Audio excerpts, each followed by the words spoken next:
TV Câmara, Campinas.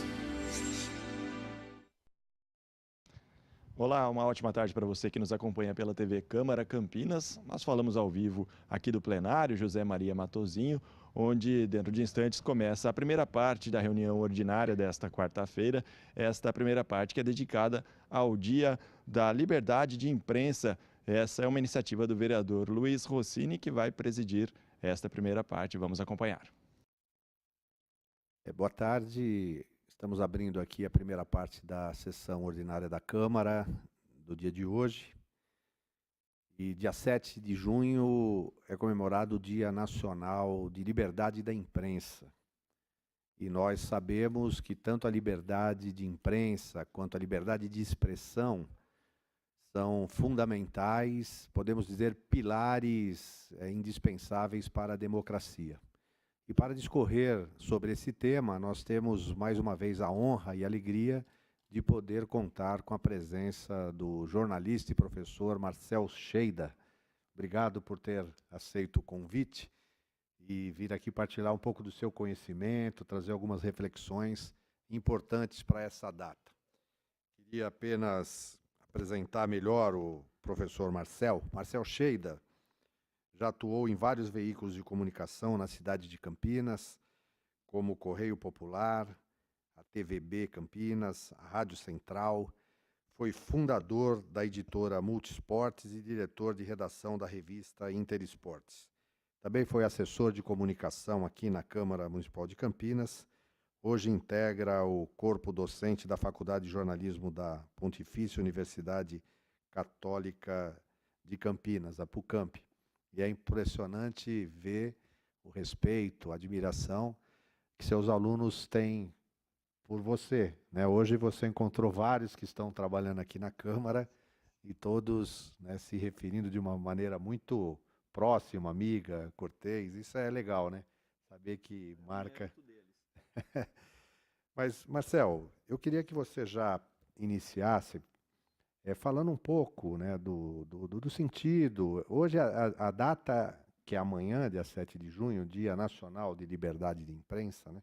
Se você pudesse historiar um pouco e dizer a importância mesmo de nós termos uma imprensa forte, que garanta os direitos de expressão, da atividade profissional, não só do profissional do jornalismo, jornalista, mas também dos órgãos de comunicação, né? E como isso repercute no fortalecimento da democracia no nosso país. Bom, eu quero fazer dois agradecimentos inicialmente, Rossini. Primeiro ao convite que você me fez, que é sempre uma honra estar aqui nessa casa, que é tão importante, né, para a organização política da sociedade, e também pelo tema, que é muito desafiante, é empolgante, discutir um tema que é parte da própria construção do Estado democrático e do Estado de direito e democrático.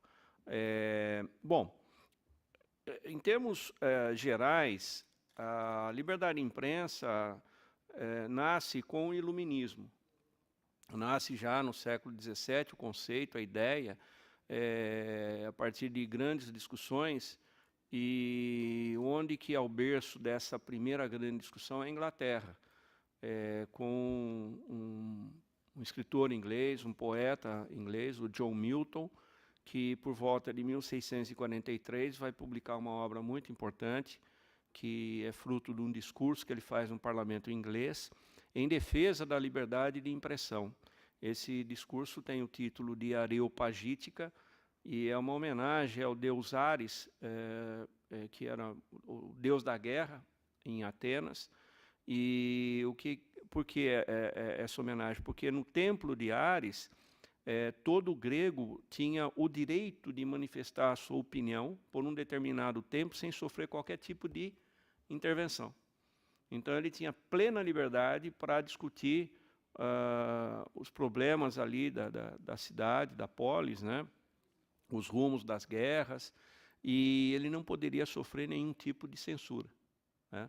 Então, o Milton publica essa obra, porque tem um livro anterior dele que vai ter uma repercussão muito grande lá em Londres, em que ele faz uma defesa do divórcio, O Milton, a curiosidade é que ele era casado com uma menina bem mais nova que ele, né? Ele tinha por volta de 35 anos, e ele se casou na época, por os arranjos familiares, né, com uma menina de 16 anos. E ela, depois de 2 anos casada, abandona a casa dele, o abandona, né? Ele gostava muito dela, mas ele aceita aquela situação, mas resolve se casar novamente. Só que na Inglaterra, por razões religiosas, não se aceitava o casamento posterior a um divórcio, né?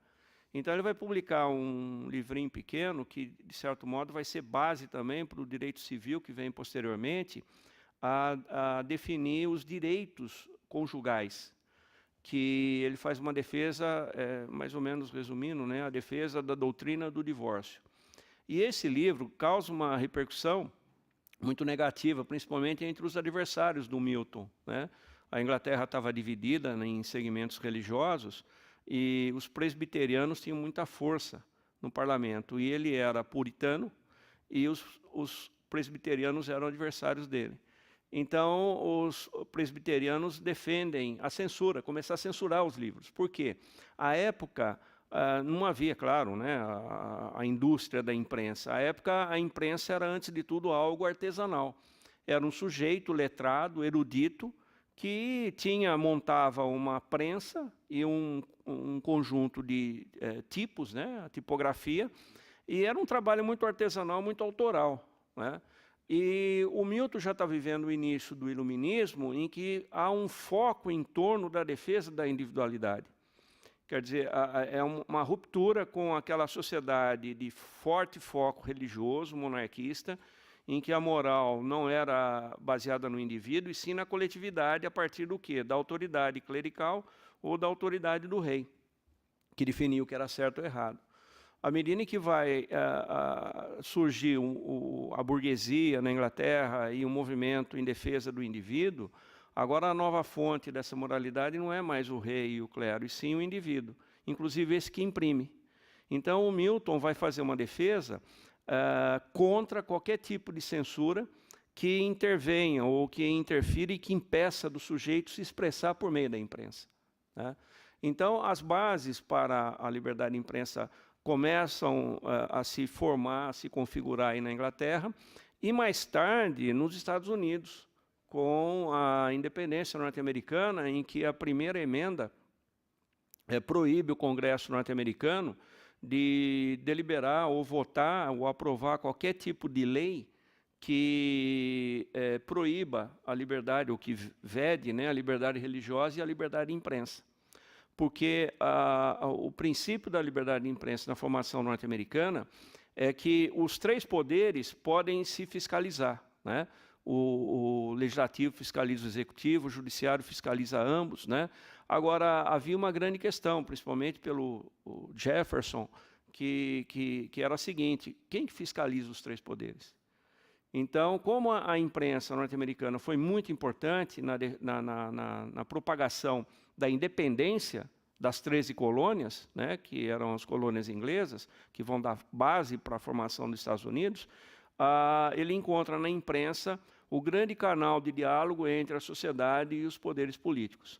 Então, por isso que essa primeira emenda aí é considerada, vamos dizer assim, até tem uma sacralidade na leitura que se faz dessa emenda norte-americana. Bom, depois vem a Revolução Francesa, em que a Declaração dos Direitos do Homem, Declaração Universal, vai criar um fundamento que está presente até hoje nas constituições ocidentais, né, no mundo ocidental, que é a liberdade de expressão, o direito de todo indivíduo poder se expressar sem sofrer qualquer tipo de censura, porque a censura é vista até então como um recurso ou da monarquia absoluta ou de sociedades ou estados tirânicos.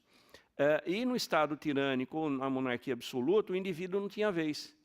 Então, todo esse processo que vai construindo a ideia da liberdade focada na imprensa, ou seja, no ato de você divulgar suas ideias por meio de processos impressos ou produtos impressos, que no caso seriam jornais e livros, né, e depois revistas também, é, antes de tudo, uma forma de afirmar o direito do indivíduo em se expressar para o mundo.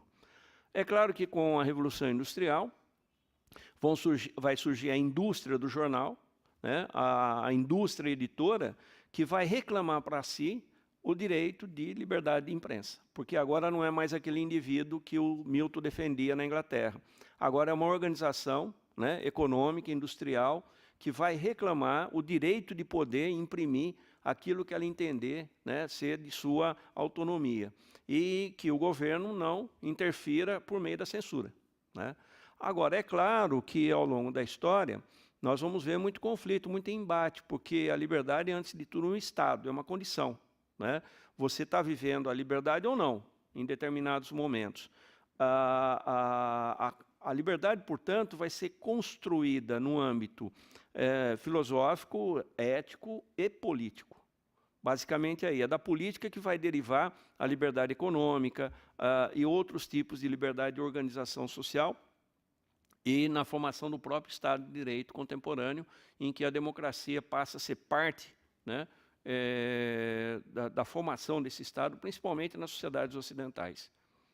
Bom, essa é a visão um pouco mais geral, né? Depois a gente pode chegar no Brasil aqui. Não, eu acho que é importante, porque assim, também no regime monárquico aqui, nós não tínhamos órgãos de imprensa. Eu acho que só com a chegada da família real é que o Brasil começou até a produzir alguma coisa, mas ainda sob censura, né? Então, o que acontece é, de 1500 até 1808, nós vamos ter um país árido na produção de imprensa. O que acontece é que, por volta de 1743, 1742, o Marquês de Pombal baixa o primeiro decreto proibindo qualquer tipo de atividade impressa no Brasil. Era uma dificuldade até para trazer papel para cá. O papel era controlado por Lisboa, né, e ele só servia à burocracia. De 1500 até meados do século XVIII, 1740, 1750, o que ocorria é que nós vivíamos aqui um território, colônia de Portugal, cujos habitantes eram predominantemente analfabetos, né? Aliás, há uma das hipóteses que explica a chegada tardia da imprensa no Brasil, só em 1808, uma delas é que aqui, quando os portugueses chegam, encontram uma população ágrafa, né? Uma população que não sabia escrever, né? A população indígena nossa. E isso não levava a uma preocupação, por exemplo, de traduzir a língua, né? A primeira tentativa lá do Anchieta de traduzir, né, o Tupi-Guarani para o português, para evangelizar, foi fadada ao fracasso, porque quando o Pombal, e mesmo antes, os jesuítas são perseguidos por causa de uma certa autonomia que eles reclamam dentro da igreja. E então aqui não vai ter sucesso, né? E também porque Portugal se preocupava em não permitir que a riqueza que eles estavam encontrando aqui fosse conhecida de outros países, né? Porque poderiam vir para cá para tomar conta dessas riquezas aí. Então, até 1808, nós temos o período em que não havia uma preocupação, que vai até 1743, mais ou menos, e depois com esse decreto do Marquês de Pombal, que vai vigorar até 1808, em que se proibia, não era nem censura, era proibição de qualquer instalação tipográfica no Brasil. Uma das únicas tentativas, historicamente tem uma tentativa no Recife que não é comprovada, não tem documentos que comprovam, mas há citações de que se tentou montar uma tipografia lá, no século XVIII, e há uma outra no Rio de Janeiro, que é exatamente nesse período do Pombal, que vem um português para o Rio de Janeiro achando que aqui ele ia ganhar dinheiro, porque no Brasil não tinha. Só que ele não dura 2 meses lá, ele imprime um manual militar para construção de forte, mas não vai para frente, aquela tipografia é apreendida e ele volta para Portugal. Assim, o que nós vamos ter, a chegada da imprensa de fato no Brasil, é a partir de 1808. Né? E aí entra um personagem muito importante, mas pouco conhecido também da nossa história, que é um brasileiro que nasce lá na divisa do Rio Grande do Sul. Na época, o Uruguai ainda era território do Brasil, né, que seria a divisa com o Uruguai, chamado Hipólito José da Costa Furtado de Mendonça. O Hipólito tem uma história interessante, porque pode-se dizer... Bom, ele foi eleito patrono dos jornalistas brasileiros, né? Ele é o primeiro brasileiro a defender a ideia da liberdade de impressão. A liberdade como forma, né, de você poder produzir livros, produzir periódicos e neles imprimir ideias, né, sem a censura do Estado. E o que acontece é que o Hipólito tem uma história muito curiosa, vou tentar resumir.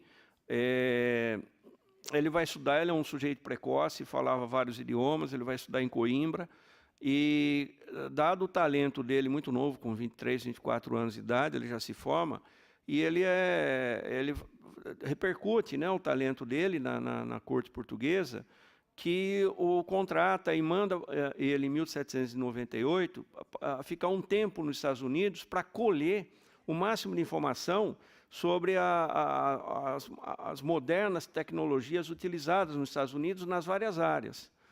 E ele vai ficar 2 anos a partir lá de Filadélfia, Boston, que vai ser a base onde ele reside, e ele vai conhecer aquele país, principalmente pelo norte, que era a parte mais moderna dos Estados Unidos, onde já havia jornais. Só para você ter uma ideia, por volta de 1800, os Estados Unidos já tinham cerca de 40 jornais diários. O Brasil não tinha nenhum, né? E a maioria se concentrava no norte, nessas cidades libertárias, que é Boston, Filadélfia, né? E o Hipólito vai ter contato lá com os maçons. E essa ideia de liberdade vai impregná-lo, né? E ele adere à maçonaria.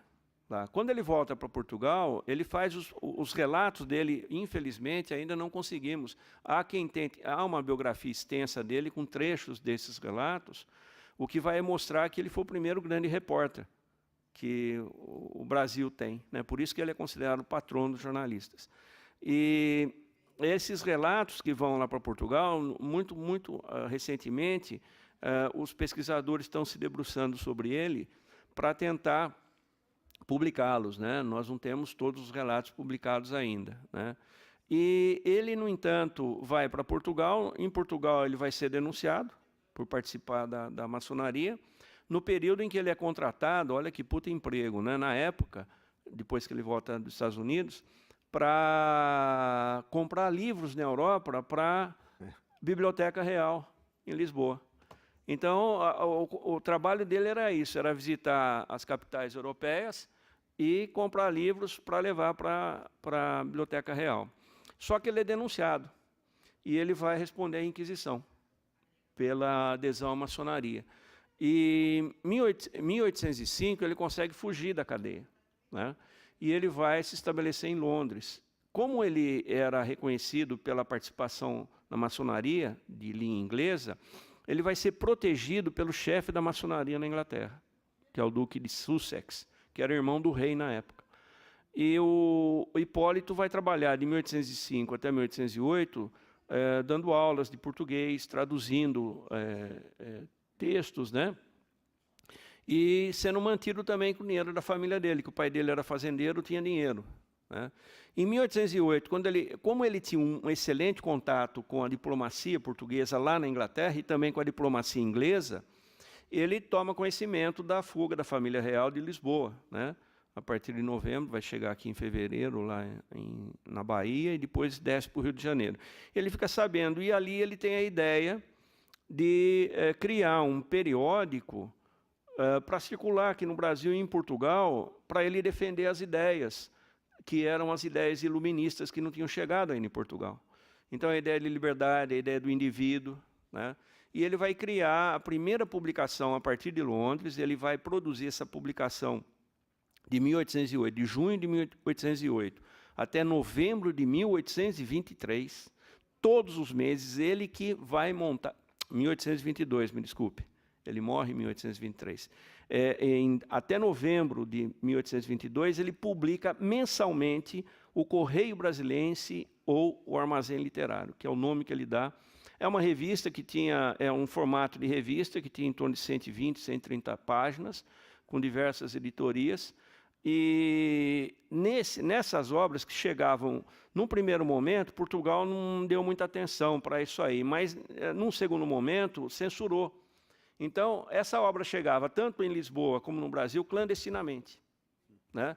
E é no conjunto dessa obra que você pode encontrar hoje em algumas bibliotecas públicas, porque teve uma iniciativa, inclusive do Alberto Dines, que faleceu recentemente, que levou à frente a republicação dessa obra.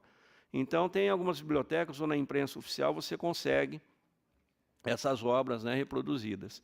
E nessas obras, o que o Hipólito, vamos dizer assim, defende como modernização do país? Primeiro, a ideia do indivíduo iluminado, né, que a ciência que esclarece o mundo, né, que rompe com as trevas, né, que é bem típico do iluminismo. Depois ele vai defender a instalação de universidades no Brasil, já nessa época. Ele vai defender a abolição dos escravos. Ele é o primeiro sujeito a, numa obra, defender a mudança da capital do Brasil, do Rio de Janeiro, para o interior. Enfim, e ele faz também denúncias de corrupção do governo português, o que leva Dom João VI a ter uma grande simpatia e vai ler, sem ninguém saber que lia, o Correio Brasilense. E o Dom Pedro I também. Só que o Dom João VI, dentro daquela política, né, de forças e contraforças, tinha simpatia pelo Hipólito, porque pelo Correio Brasilense ele ficava sabendo quem que estava fazendo a corrupção lá na corte, quem estava traindo ele, né? Então, até um período ali que o Hipólito teria pedido até uma ajuda para Dom João VI, e o Dom João VI vai mandar uma graninha para o Hipólito lá em Londres para ele manter o Correio Brasilense, o que vai gerar uma polêmica entre os jornalistas, porque o Hipólito não era revolucionário. Ele defendia uma monarquia constitucional no molde da Inglaterra, ser instalada aqui no Brasil. Então, esse foi o primeiro trabalho que circula aqui no Brasil sob censura. A censura é levantada depois que Dom João VI volta para Portugal, em que Dom Pedro I, príncipe regente, assume e já baixa um decreto lá eliminando a censura. E aí vem a história da independência em seguida, e nesse período de 1821, 1822, vai proliferar um número de folhas periódicas no Rio de Janeiro, principalmente. E ali começa um novo momento para a imprensa brasileira. Sem essa censura, mas criando alguns mecanismos de responsabilização sobre quem ofendesse o regente, por exemplo. Não podia ofender o príncipe, que aí dava cadeia mesmo e não tinha jeito. Antes disso, nós vamos ter a Gazeta do Rio de Janeiro, que é vamos dizer assim, a semente dos nossos diários oficiais, que vai ser criado pela corte aqui no Brasil a partir do dia 10 de setembro de 1808. O Correio, a Gazeta do Rio de Janeiro é a publicação oficial, saía semanal, né? E depois que o Dom Pedro assume, que independência, ele transforma isso em Diário do Governo. Então, é o nosso antecessor dos diários oficiais, né? Mas ele era super censurado também, ele passava por 3 censuras, olha só o que era impressionante na época. Havia a censura da corte, havia a censura do bispo e havia a censura da Inquisição. Então, toda publicação nesse período passava por 3 mesas censórias, né? E aí, a partir de 1822, começa a ter uma outra configuração a relação da imprensa com a censura. E aí, chegando mais nos dias atuais, tivemos na época da ditadura também um momento marcante com relação à censura, né? E hoje nós vivemos um outro momento. Por exemplo, muitos falam da importância da imprensa e da liberdade de imprensa, inclusive para a elucidação de casos de corrupção, como foi no caso do Lava Jato. Isso. Ou seja, se não houvesse a imprensa divulgando, noticiando, né, até para sensibilizar e obter o apoio popular, talvez a gente não tivesse os desfechos que nós temos hoje, né? Quer dizer, esse papel de fiscalizar os governos, os regimes, é uma função que só consegue ser executada se os órgãos de imprensa, os profissionais de imprensa tiverem essa liberdade, né? Isso ajuda a democracia. Claro, ela é importante pensar que os meios de comunicação, de modo geral, né, hoje, além da imprensa, porque a imprensa a gente usa de modo genérico, né, o termo, né, mas os meios de comunicação, de modo geral, que tem como o grande berço a imprensa tradicional, o jornal impresso, a revista impressa, o livro, né, impresso, exerce um papel assim essencial na construção de uma sociedade democrática. Agora, nós temos muito ainda o que caminhar, porque o Brasil, primeiro, nós nunca fomos historicamente uma democracia, né? Nós fomos Estado de Direito, que é outra coisa. E sempre vivemos uma sociedade, se pensarmos a independência em 1822, de lá para cá, né? Nós vamos encontrar aí agora vai chegar a 200 anos, né? Quer dizer, nós somos um país muito novo assim, em termos de formação de Estado. Nós temos um predomínio de um Estado autoritário, né? De um Estado muito discriminatório, de uma sociedade que tem uma visão autocrática e em que os jornais enfrentaram muito da censura. O Brasil, se você pensar, por exemplo, depois, o período de que vai assumir o Dom Pedro II é considerado pelos historiadores até agora o período mais longevo de liberdade de imprensa no país. Porém, acontecia o seguinte, os grupos adversários, tentavam punir o outro. Então, se o sujeito tinha um jornal lá que era de uma corrente partidária e que era inimiga de outra, muitas vezes aquilo gerava um conflito, tentava empastelar o jornal do outro, né? Havia assassinatos, né? Como foi o caso do Líbero Badaró, que foi assassinado em São Paulo, e ele tinha um jornal em São Paulo em que ele fazia uma defesa muito enfática da liberdade no país, né, de se criar uma república, e ele atacava Dom Pedro, né, Dom Pedro I.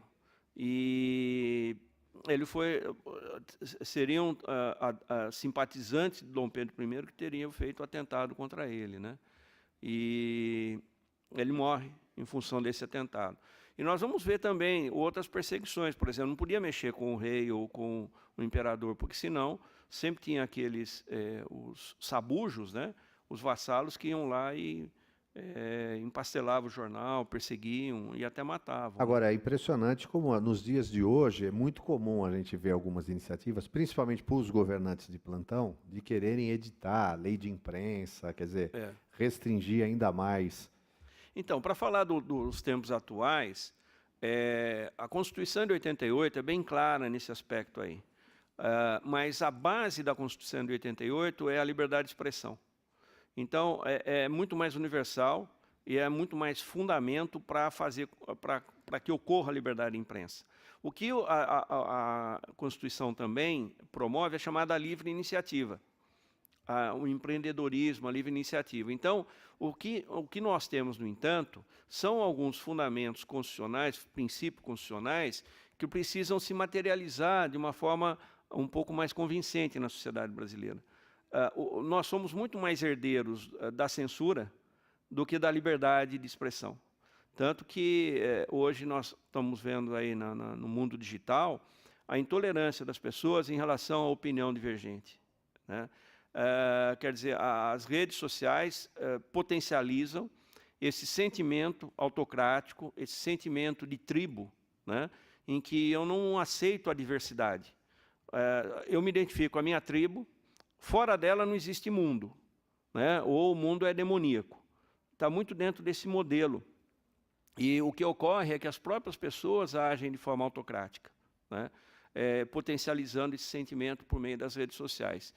O Estado brasileiro tenta respeitar a Constituição, porém, há situações que ainda o próprio judiciário não conseguiu encontrar um denominador. Por exemplo, o nosso judiciário ainda é muito influenciado pelo conceito da preservação da privacidade e da honra do indivíduo.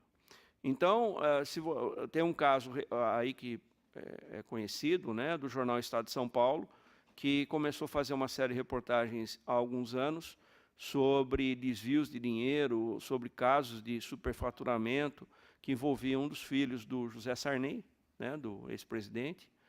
E esse filho passa a ser alvo dessas denúncias pelo jornal Estado, e ele ingressa com uma ação, em que ele reclama o direito de preservar a privacidade dele, porque como a empresa estava sob processo de sucessão e de herança que atingia filhos menores, que seriam beneficiados nesse processo, então, como eram filhos menores, ele pede a proteção baseada na lei da infância e da juventude, no direito à preservação da imagem, antes do julgamento final. E o judiciário concede as liminares que favorecem a proibição do jornal Estado de São Paulo em publicar essa pauta, essas informações. O Estado de São Paulo, até hoje, isso aí tem mais de 5 anos, se não me engano, está sob censura, por decisão judicial. E envolve assunto de interesse público. Para esse fato específico. E me fala uma coisa, a gente tem visto aí essa questão da censura nessas biografias não autorizadas, né? Quer dizer, o camarada, enfim, faz pesquisa, não sei o quê, e isso é também um ato de censura, proibir? Então, Rossini, o que se tem na Constituição em vigor e na própria cultura que se vai construindo com a mídia, com os meios de comunicação, é o sujeito que opta por ser uma pessoa pública, seja no campo do entretenimento, seja no campo político. No campo político, o sujeito que fica sob escrutínio da sociedade. Então, qualquer coisa que ele faz, por exemplo, o próprio presidente Temer, a imprensa, os jornais exploram a relação dele com a esposa, como fez com o Lula também. Quer dizer, isso está sob escrutínio da sociedade, porque são pessoas públicas. E isso é uma característica do Ocidente. Isso ocorre nos Estados Unidos, ocorre na Alemanha, na Inglaterra. Por quê? Veja quando, por exemplo, a família real inglesa é assediada pelos jornais. Por quê? Porque o interesse público vai prevalecer sobre o interesse privado do político. E aí entra algo que é fundamental. Ora, por que o político passa a ser alvo desse escrutínio, dessa fiscalização? Porque se ele no âmbito privado não for uma pessoa correta, como que ele vai ser no âmbito público? Então, essa fiscalização busca estabelecer essa relação aí, né? Por outro lado, a pessoa que opta pelo entretenimento, como músico, o ator, o apresentador de programa de televisão, à medida em que ele opta pela exposição pública, né, da construção da sua carreira, ele também está submetendo ao público a sua vida privada. Em parte, por quê? Porque a legislação protege a nossa honra. Quer dizer, essas características pessoais morais são protegidas pela Constituição. Ou seja, mesmo quando a gente fala liberdade de imprensa, ela existe tem um limite, dentro de limites. Dentro de certos limites. Nesse caso aí, se a pessoa autoriza, sem problema. Agora, não autorizando vai criar um certo conflito, inclusive de ordem judicial. Agora, precisa ver que tipo de informação é publicada. Porque muitas vezes a informação foi publicada e é resgatada em livro, por exemplo, na biografia. Mas ela já foi pública no passado. Agora entra um conceito aí contemporâneo, muito novo, que surge no Brasil nos últimos anos, que é o direito ao esquecimento. Então, eu posso reclamar, por exemplo, né, que esse direito me atenda, porque isso aí não virou lei ainda, né, mas que algo que eu fiz no passado e que se tornou público seja censurado. Mas isso é polêmico também. Quero anunciar a presença e agradecer ao vereador Luiz Cirilo. Obrigado aí pela presença. Professor Marcel, quando a gente fala em liberdade de imprensa, e nessa modernização que tem, as mídias sociais, internet, né? Como é que esse tema, esse assunto deve ser olhado para dentro daquilo que parece que não tem controle? As redes sociais estão até fora, muitas vezes, de marco regulatório legal, né? Isso pode comprometer também o bom, eficaz, correto, ético exercício de... Mas é claro, e já está, né? Nós estamos ingressando há algum tempo, né, desde o surgimento da internet e a expansão dessa tecnologia, nós estamos usando uma expressão do Huxley, né, nós estamos num mundo novo, né? E quando o mundo é novo, nós ainda ficamos meio sem referência, nós temos que aprender a construir esse mundo novo. A internet criou tal grau de liberdade focada no indivíduo. Quer dizer, o que a internet traz é a sensação que o indivíduo tem, que ele pode, naquele ambiente ali, que ele está na casa dele com o smartphone, que ele acha que ele está num ambiente privado ali. E ele expõe o que ele... A gente vê cada coisa absurda, né, para referência da gente, né? E as pessoas postam informações ali sem checar, sem verificar a procedência, agridem outras pessoas, injuriam, né? Num tipo de comportamento que alguns pesquisadores começam a delinear, a explicar, em que a ideia do sujeito indivíduo se expressa pelo conforto e pela segurança emocional. Não é pela razão. O que acontece? Essa ideia dos fake news e da pós-verdade, essa ideia é centrada no fenômeno em que o sujeito define o que é verdade das coisas, a partir do seu conforto psicológico, a partir da sua segurança psicológica. Ele não está preocupado em saber se os fatos estão ocorrendo de forma diferente. Dos seus interesses. E é claro, o interesse está presente aí. E isso traz como as redes sociais elas se universalizam, e hoje um termo muito usado, elas horizontalizaram a relação entre os indivíduos. Está gerando algo que que nós não sabemos como superar, que é o conceito da desinstitucionalização. As pessoas não acreditam em mais nada em termos de instituição. Então, a instituição política está desacreditada, a instituição religiosa está desacreditada, a academia está desacreditada no universo das redes sociais. E por quê? Porque o sujeito passa a ter o sentimento da verdade das coisas. A verdade não está mais lá na instituição, em que ele vai, né, dialogar com ela, vai, de certo modo, reverenciá-la. Não, a verdade agora está com ele.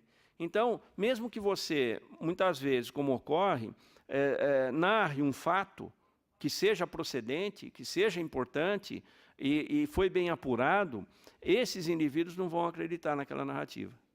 Se ele entender que aquele fato não existiu, a verdade dele prevalece.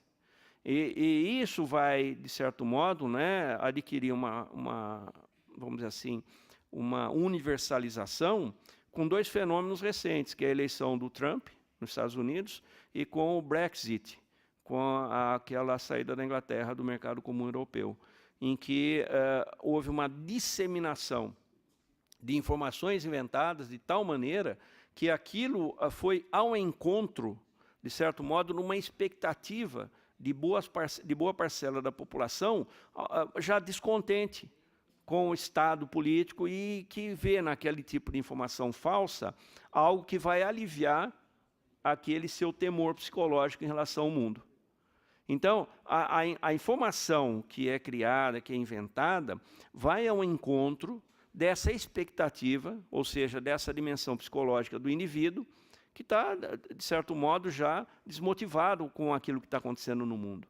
Quer dizer, se você pensar no Brasil, as pessoas trabalham, pagam imposto altíssimo, tentam educar seus filhos, fazem um sacrifício enorme para construir uma vida minimamente em condições dignas materiais, e depois ele se depara com esse universo da degradação, né,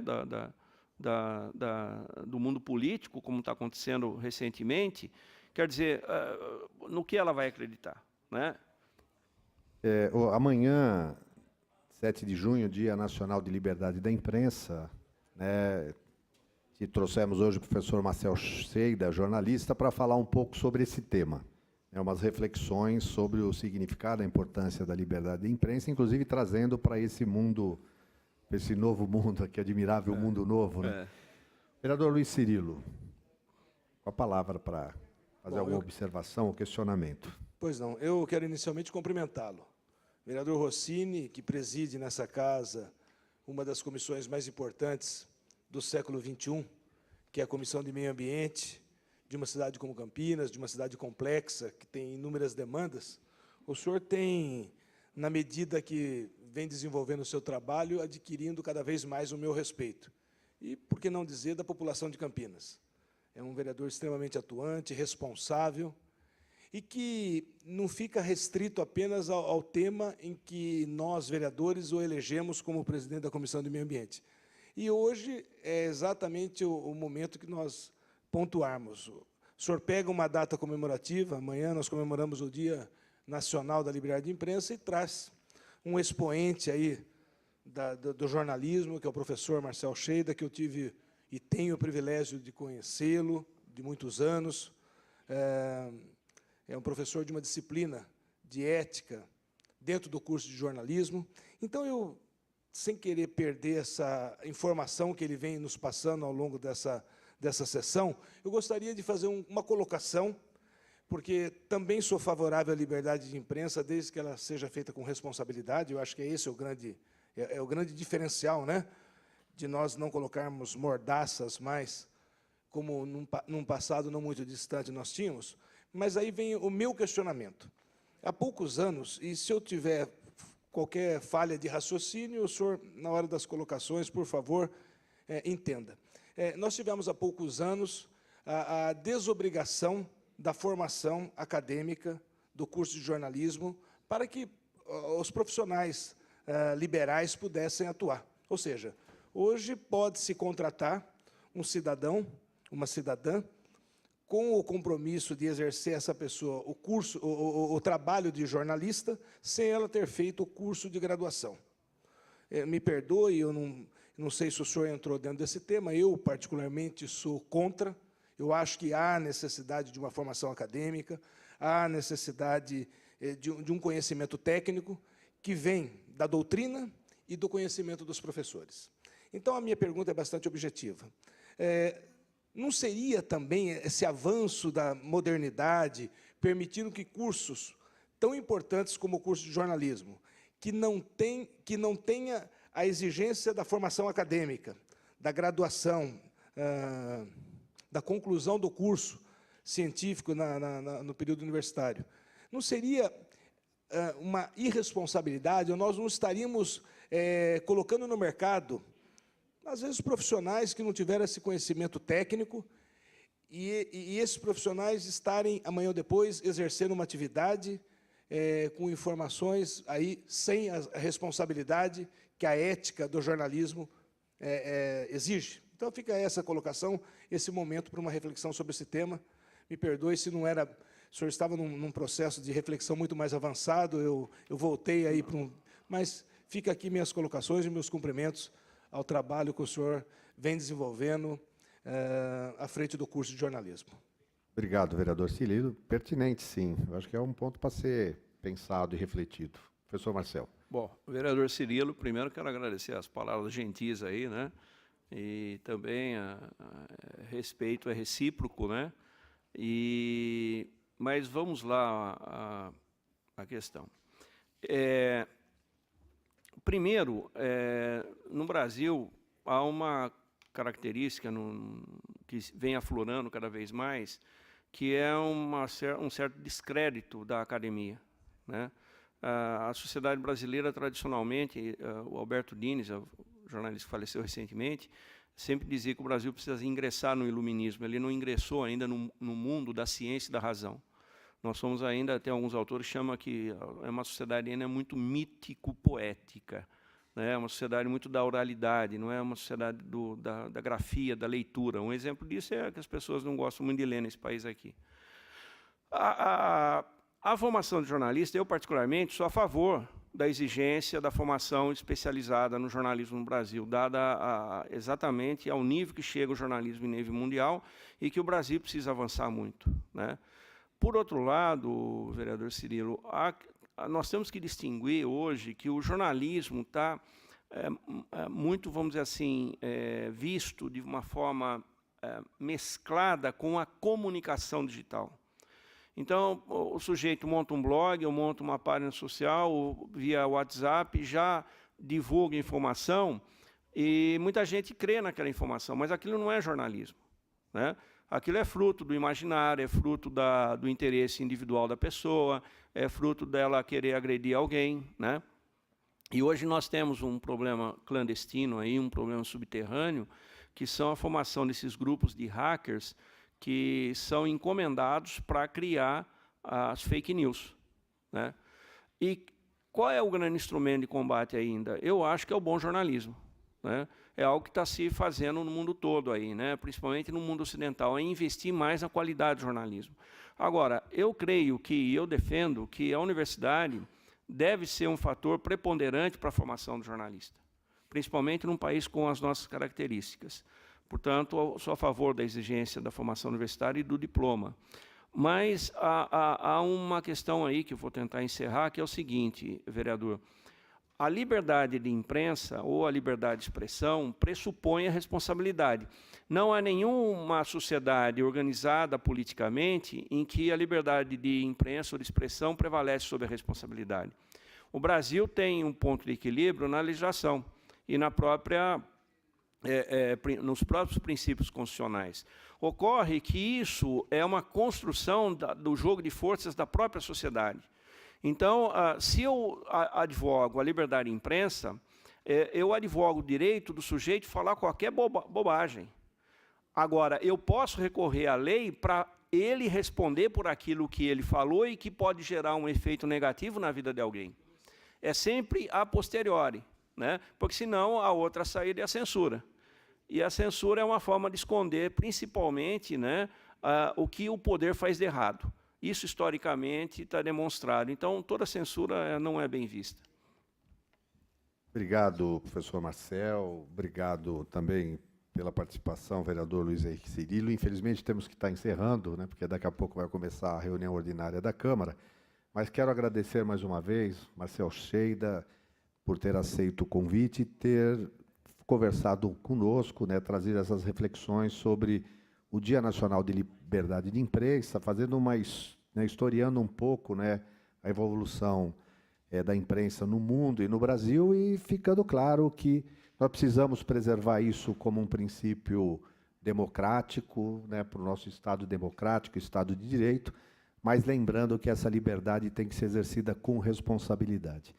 E no mundo digital, ainda mais, as informações precisam ser mais filtradas, analisadas, né? E a liberdade é a irmã gêmea da responsabilidade. Não é possível falar de liberdade sem responsabilidade e vice-versa. Muito obrigado. Então, com essa palavra, nós encerramos agradecendo a participação e a presença de todos em casa. Muito obrigado. Está encerrada essa primeira parte da sessão de hoje. Opa. Obrigado.